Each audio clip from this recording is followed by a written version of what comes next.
I'm kind of in shock right now. Like, I'm sure it'll soak in a couple hours, probably in the evening, but like right now it's just like, life doesn't really feel real right now, and I don't even know if I'm going to remember this or if I just black out or not, but I don't know, it's just an incredible honor. I'm just happy for this opportunity. Welcome to episode 246 of Alberta Dugout Stories, the podcast. I'm Joe McFarland. We have a jam-packed episode ready to go as we look at some of the headlines, recap the Canadian Future Showcase, and chat with Intercounty Baseball League champion and Sherwood Park product Scott Gillespie. But first, this weekend marks National Day for Truth and Reconciliation, and we wanted to take a moment to simply pause and reflect on what the day and this whole week has really become. A chance for us to look back, learn from our history, and make the world a better place for the Indigenous communities in our country. Here at Alberta Dugout Stories, we've written about the success of legends like Jimmy Rattlesnake or of the future with the planned upgrades at the ballpark at Louis Bowl Tribe. We've also shared darker moments in our history, like that of Dick Brookins. We know we're just scratching the surface and have many more stories to come. It's the telling of these stories that we hope will help capture the true spirit of truth and reconciliation in Alberta from a baseball perspective. We thank you for sharing your stories and would love to tell more. So if you think there's one to be told, email us at albertadugoutstories@gmail.com. On to the news headlines, and it starts in Major League Baseball. Congratulations to former Edmonton Prospects and Okotoks Dogs utility man Cody Funderburk and the Minnesota Twins on clinching a playoff spot. Since being called up this summer, the Southpaw has gone 1-0 with an ERA of just 1 in 9 relief appearances, striking out 13 in 9 innings of work. He's not the only player with connections to this province heading to the MLB postseason so far anyways, as former Okotoks hurler Andrew Kittredge and the Tampa Bay Rays are in, as is former Medicine Hat Mavericks pitcher Jacob Webb and the Baltimore Orioles.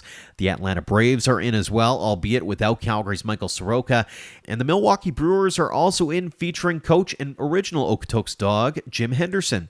It's shaping up to be a fascinating final few days of the regular season, and we're looking forward to talking all about it and the Alberta connections in future episodes.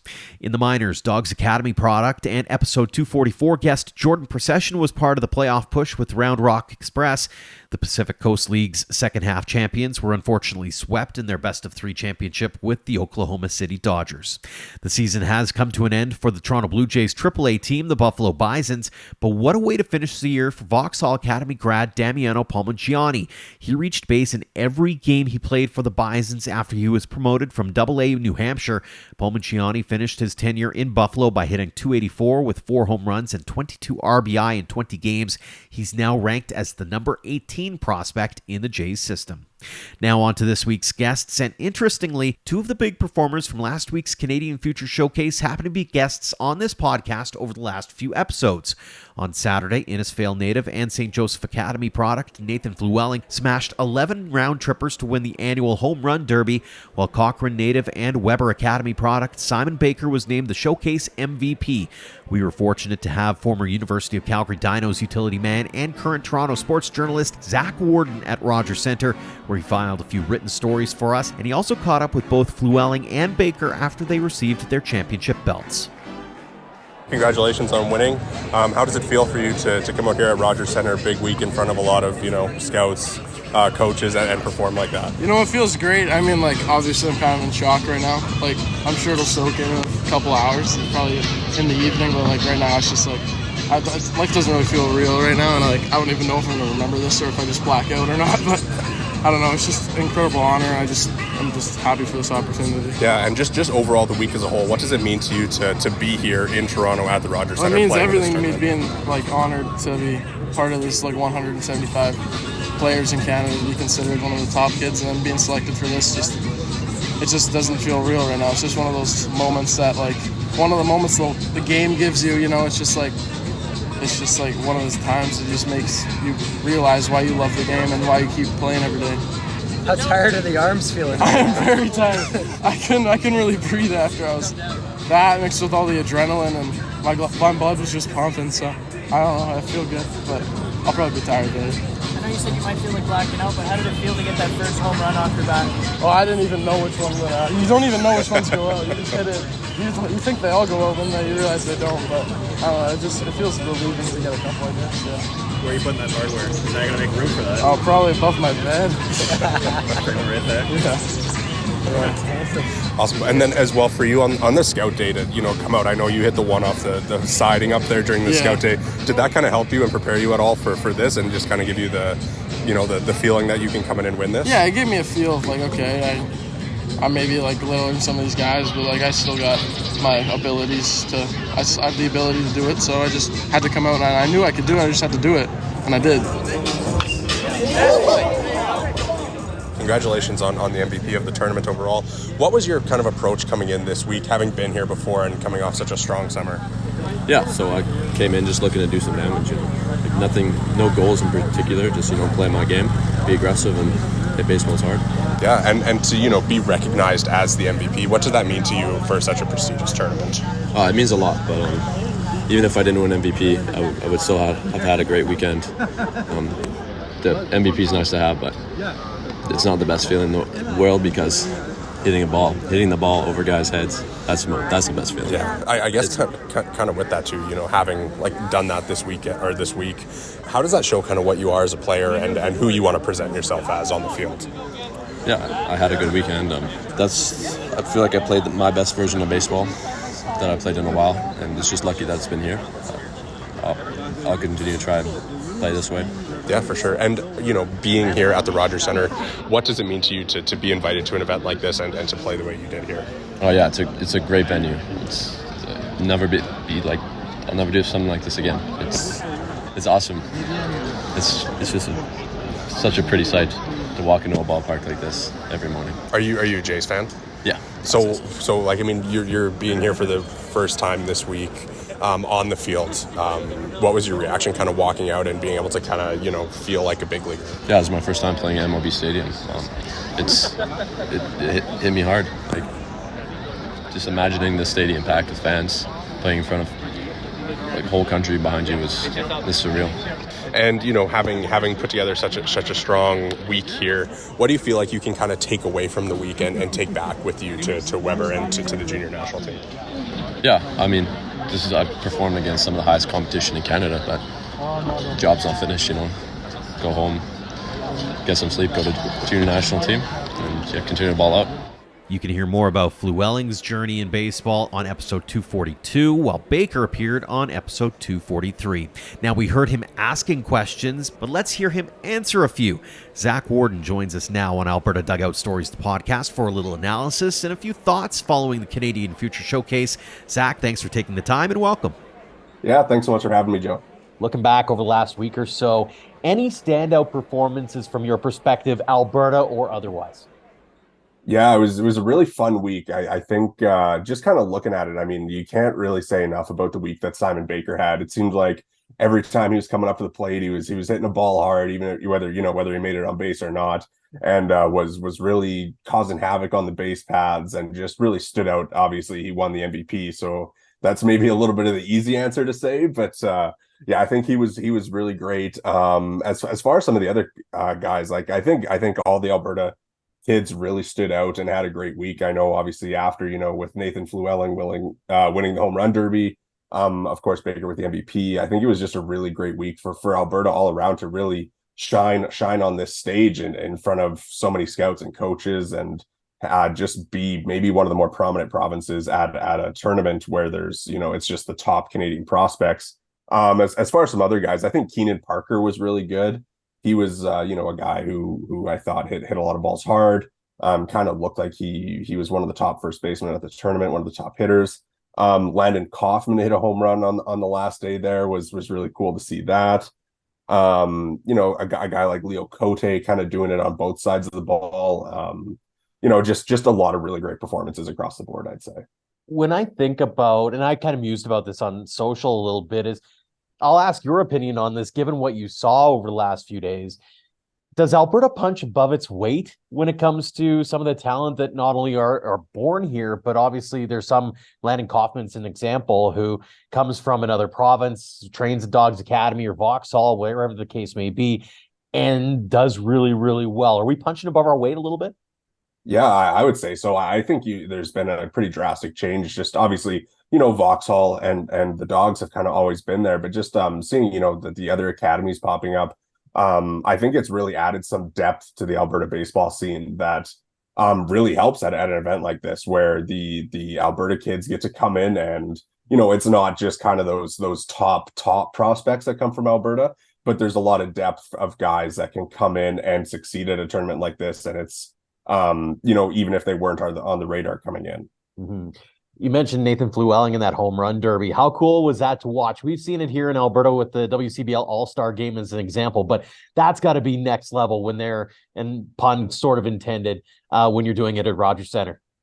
Yeah, it was awesome. It was so funny because on the scout day at the beginning, he comes up to the plate, and he's hitting around a BP, of course, with his wood bat, and he hits one. It was probably the biggest home run of the scout day, and it goes off. They have the different levels, and they have the Schneider's porch, and it goes off the facing in front of that. And I was kind of like, oh man, who hit that? And of course, I look up and it's him.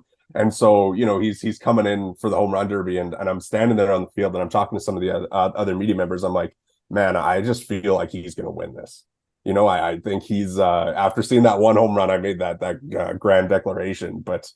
For it was really awesome to see. He was one of the guys that not only did he hit, of course, the most home runs, but his home runs were going way over the fence, way up into kind of the second level area, and not a lot of the guys who were hitting were really doing that. So I think it was really impressive just to see him kind of set the stage early in the week and then follow up on that in the derby.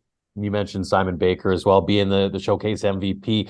When you think back on that performance, what really stood out to you more than anything else as being a baseball guy, as a guy who's played the game before? What made him really turn it up? I think he looked really comfortable at the plate. I think, in events like this, sometimes kids can be a little nervous, and obviously it was his second time there. But I think just him, being in there against some of the top pitchers in the country, some of the best hardest throwers, and he just looked so comfortable at the plate. It didn't look like he was nervous at all. It looked like he knew he was one of the better players there, and he was just in the box, super comfortable, and it just didn't look like anything fazed him. Obviously it kind of sucks that he got hit just below the ribs in the prospect game at the end there, and kind of forced him to come out, so we didn't get to see him finish off the tournament that way. But I think, yeah, he just looked really comfortable at the plate. Like, it looked like he stuck to his plan the entire time. And just kind of took advantage of whatever he was getting in the box or on the base paths. One guy that I wrote about right before the tournament as part of the preview was Brett Getz from Vauxhall, and 3 scoreless innings of pitching. That's not a bad run when you've got some of the best hitters in the country going up against you.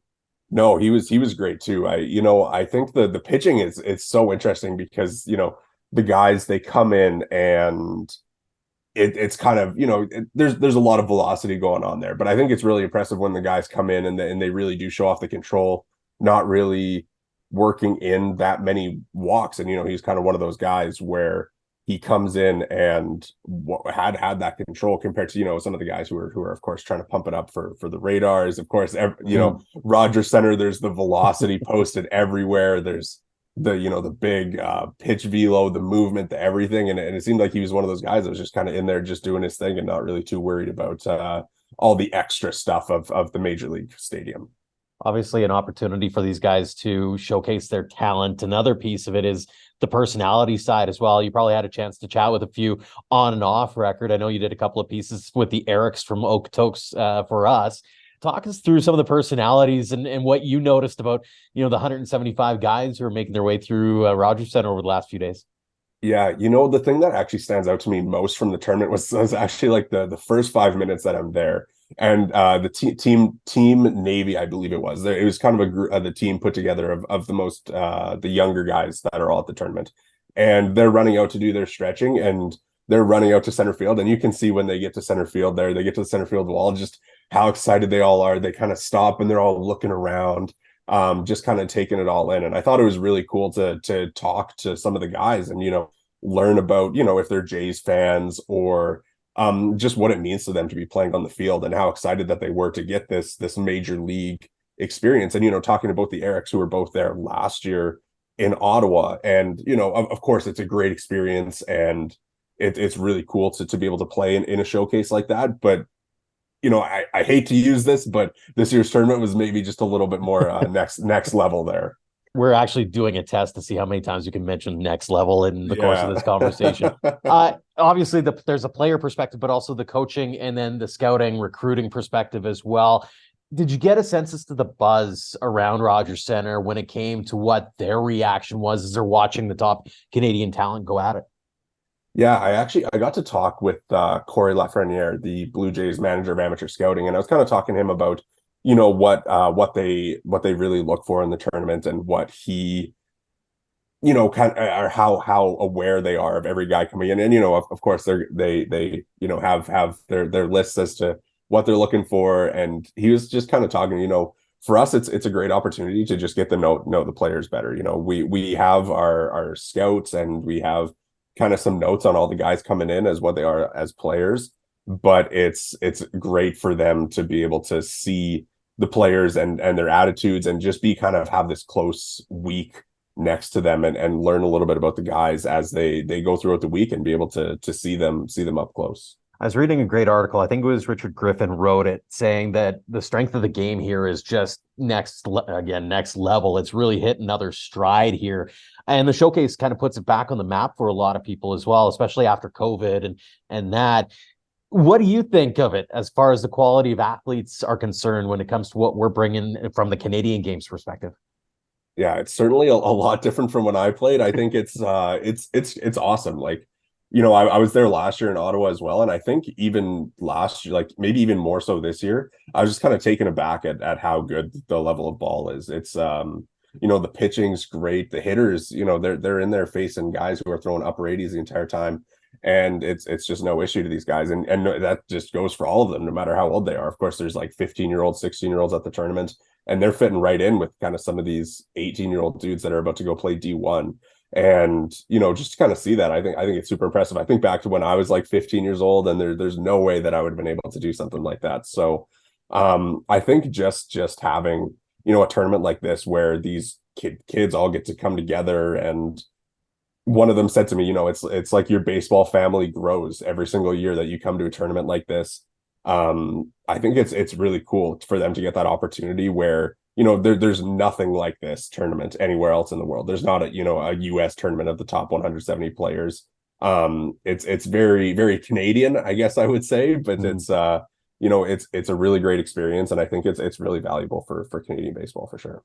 What do you think the next step is for this tournament? Have you been able to chat with some of the people behind the scenes to go, okay, what do we got to do to up the ante kind of thing going into next year and beyond? Yeah, I think they're probably pretty happy like with where it's at. The obviously getting it back at Rogers Center was the big step this year. I think just in terms of like the major league experience, like that might be kind of something that they look at going forward in terms of, how can we maybe make this even more like a major league experience for all these kids. It was really cool. They had on the flight deck, they had like a players lounge for the entire tournament, and players only. It's where they got all their food, they got the video games, they got the music playing up there, they got just this area for the players to hang out. That was really cool for them to again, like just kind of hang out with each other and be up there and be able to watch the games from a spot that a pretty sweet spot in the stadium. You mentioned it. You were a player here in Alberta. You played for the Dinos. Take us back to 15-year-old you. Could you have ever imagined getting the opportunity to play in something like that and showcase your skills? Not at all. Not at all. That would have been, way something I would have never even dreamed of, I would say. Even for me this week, I'm kind of down on the field there, like in the dugouts a little bit. I'm like, man, this is so cool. I couldn't imagine what these kids are like, getting to go up to the box. And, I think I tried to ask like every kid I talked to, I'm like, like when you're on the field, who are you thinking of when you're out there? Like, are you thinking of like Bo Bichette, like Vladimir Guerrero Jr., like, what pitcher are you thinking of when you're on the mound? And I know even like talking to somebody like Adam Macko a while ago, of course, he's, a guy who played at the tournament back when he was coming up. And for him, he said to me, he's like, I was on the mound. I'm like, oh my God, David Price just pitched here a couple weeks ago. And it's kind of the stuff like that makes it such a cool and unique tournament.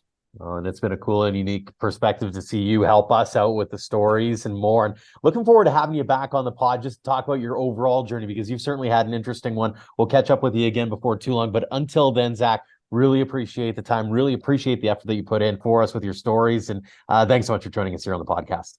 Awesome. Thanks so much, Joe. Appreciate you letting me write. And it was a privilege. And I'm really excited to chat further for sure. Our final guest this week is someone we spotlighted in the headlines last week. Sherwood Park's Scott Gillespie can call himself a champion again. The Prairie Baseball Academy product and former Edmonton Prospects hurler started his pro journey in the Frontier League before turning to the Intercounty Baseball League last summer, where he went 2-1 with a 6.87 ERA in 4 appearances with the Welland Jackfish. The 6'3", 235-pound right-hander returned this summer to go 1-2 with an identical 6.87 ERA in 15 appearances, including 6 starts. He found his home in the bullpen midway through the season and helped the Jackfish claim their first ever title over the Barrie Baycats. Just before the episode 81 guest packed his bags to come back home last week, we captured a few minutes together to chat about his whirlwind season. Scott, welcome back to the podcast. Thanks for joining us. Hey, thanks for having me. Excited to be on again. How does it feel to be an IBL champion? Quite sunk in yet.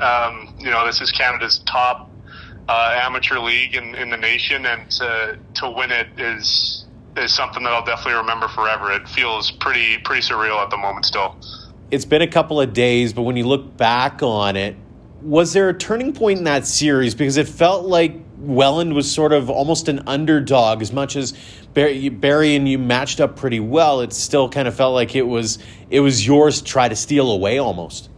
That we go down 2-0 after the first 2 games. I'd say there were a couple turning points. One of them was definitely the day off after game 2. A day off after game 2, I think, definitely helped us just mentally reset and remember, look, we are the team to beat. We won 31 games. We won the pennant. This is ours for the taking, and we have home field advantage still, guys. So let's just go out and play our game, and that's what we did in game 3. That didn't feel like a turning point. It felt like that was our chance to just get back in it. But definitely the turning point was game 4. We're down 2-1 in the 9th inning, in the top of the 9th inning, and our catcher, Carlos Martinez, steps up to the plate and hits a 2-run home run with 2 outs, 2 strikes on him in the top of the 9th to give us a 3-2 lead, and we end up holding on to that one for a 3-2 win and tie up the series. That it spun it right on its head right there. You mentioned that game 3. It's a 13-1 victory. Was that, I'll call it a statement game from you? Because if you eke by or lose, that's a totally different series in my books. Yeah, I think if we played really hard in game 4, but I think, it was definitely a statement of, hey, we're not done yet. That was our you poked the wrong bear type of game. They were talking all this smack about us after even game 1 and even after game 2 and before the series. They're talking about how they're going to be a pump to beat us. You guys may have won the regular season, but Barrie thought it was theirs. And then, we just that win just we told them, we're still the team to beat, man. You poked the wrong bear, you've awoken the beast, and we're here to come for it. You get a couple of squeaky wins in games 3 and 4, games 4 and 5. That game 6, though, 17-1 final. What's that game like as a player when you're almost counting down the minutes, so to speak, until you get to hoist a trophy kind of thing? Yeah, it definitely. We had a couple of relievers start counting down once we got to the 7th. One of my good friends, Chris Bewato, he pitched the last out of the series, and he started counting down at 9. And I looked at him, I was like, dude, why do you, I don't care how big of a lead we have, but don't count down yet. This is way too early. And then he goes, dude, we're up 14-1. I think we're good. So that one was where I started to breathe a little bit easier, but. With how good our pitching staff had been and how dominant James Bradwell had been on the bump as a starter, once we scored 4 in the first, man, it felt like man, we just put up if we allow 1 to 0 runs in these first 3 innings, I think we've got this thing locked down. So it was definitely a weird moment. You score 4 in the first inning, and to breathe that easy in an elimination game was a little bit unnerving, I guess, for the little bit. And then once we started to add on to the lead, it was just countdown time after that. Take us to the final out. What's going through your mind, and walk us through the dog pile. Do you remember any of it? Because I know there's some who say there's a bit of that blackout moment where you just go crazy. But what was it like from your perspective? From my perspective, I'm standing on the bench. I'm standing at the top step. I'm ready to go, and the pitch before, it was a really good pitch, and he called it a ball, and so we were all ready. We kind of give it that, that was, come on, just pull the trigger, get that out, we were ready to go. but then that next pitch, it was right down the middle and right over the plate. So we knew it as soon as it hit the glove that was it. I just remember running out there, and I was the first one to get to Bellato there and give him a big hug, and just start jumping around that dog pile after that. Though is a little bit of a blackout moment, like you were saying. I just remember getting up and hugging a bunch of different guys, and we're all just screaming like, we did it, like we got it done. It was a moment that all of us are never gonna forget. And to be a guy that's hugging Bellato like that, who's been in this league for a number of years now, and to finally have his championship and be the guy, one of the original Jackfish members, to pitch the last out, was one of the coolest things that I could have been a part of. One of the things that you talk about a lot in those moments is try and take that step back and soak it all in, look at the atmosphere around you, whether you're the road team or the home team. Did you get that moment at all, and what went through your mind as you're thinking back on, hey, we just accomplished something special? Man, it was kind of that same night, and then the next day during our championship celebration at the stadium. So we were in Barrie for Game 6. But our fans made it feel like a home game. We had over 200 of our Welland Jackfish fans drive up to Barrie for the game to come watch and support. They wanted to see us win it that night. So once we start passing around the trophy and we're lifting it up, and we see all these Jackfish fans still sitting there down the sideline, down the baseline, and we're hosting the trophy right in front of them, looking at them and seeing that support. That was kind of that moment of like, wow, like this means that much to the city. And then the next day we're at the stadium for our championship celebration on Sunday, and 500 plus people show up for this celebration for our team. Was just another moment of like, wow, this means a lot to this city. They definitely got behind us over these last 4 years, and to win it for them was pretty spectacular. What's that meant to you to be able to have that, I'll call it the small town feel, but certainly a lot of buy-in in the community to get behind a program like that?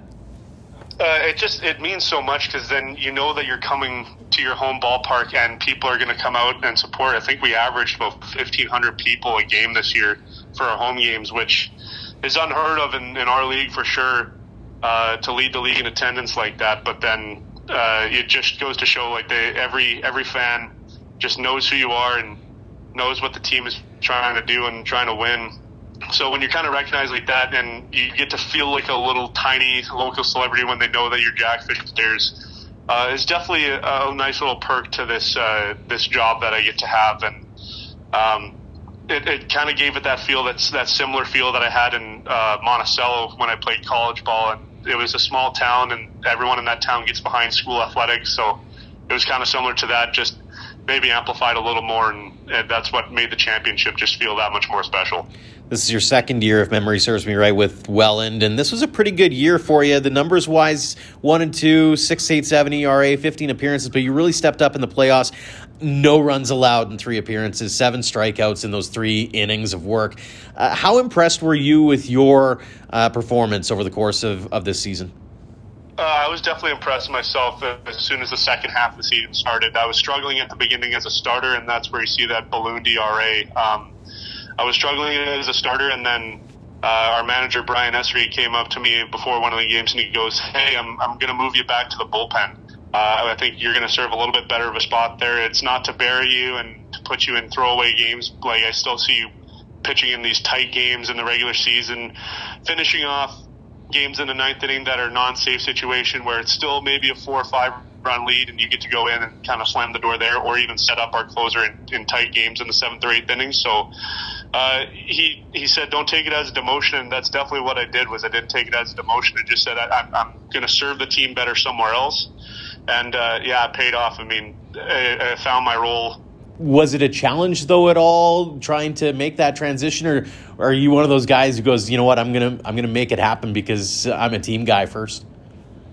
Yeah, I definitely believe that I'm a team guy first, and so I was like, okay, great, I'm going to do it to slide into this role as effortlessly and as seamlessly as possible. That day to day about what you do as a starter in preparation for your next start versus now I've got to be ready to go in and have my arm ready for 3-4 games a week at a time rather than just one. So that was the only little transition I had to make. But once I made it, it was just effortless once it started moving to the bullpen, and I couldn't have asked for a better second half and playoffs of the season with the pitching that I was able to do.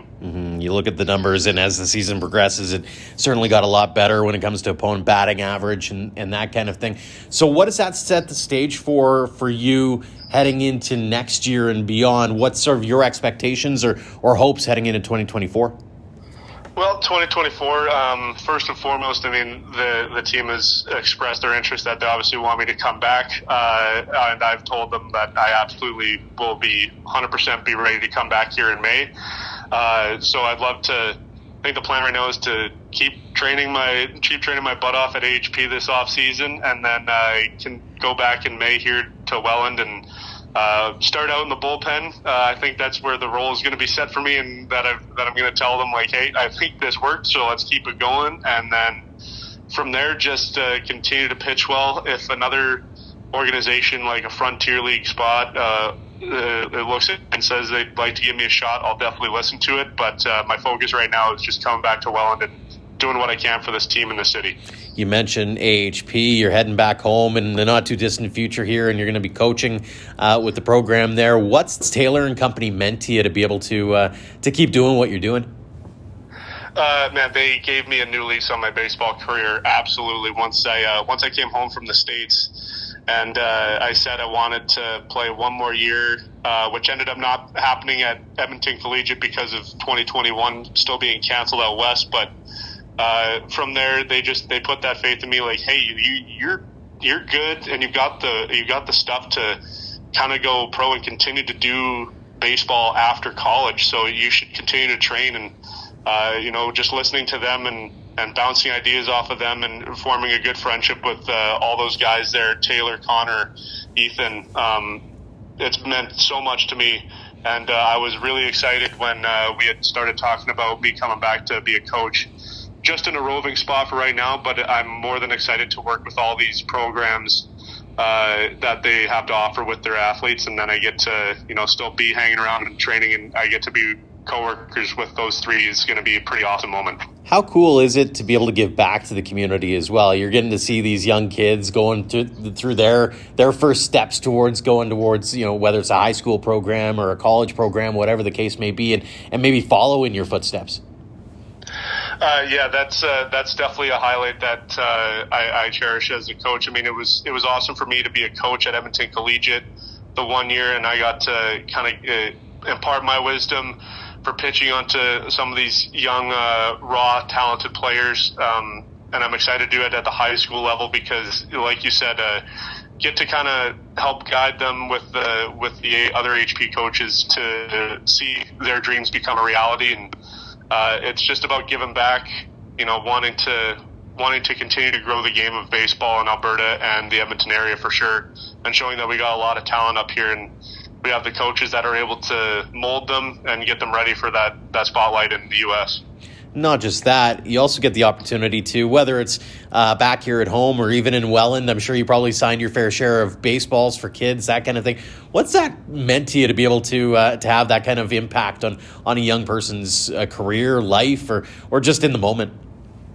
It's definitely something that I don't take for granted. I think it was something that I definitely didn't quite understand when I played for the Edmonton Projects and we were signing stuff for those kids. It was a cool moment, but you kind of go, they know me because I'm a hometown kid, and so that's nice, but they really don't know kind of what's going on with the rest of everyone's career. But then to come out here and see all these fans that they know me by name, whether I've met them once or met them none before, and they know me by name, and they're just excited to see the success that myself and the team has, and then to just have those autographs and how much it means to their kids when you sign it for them, and then they get a photo opportunity.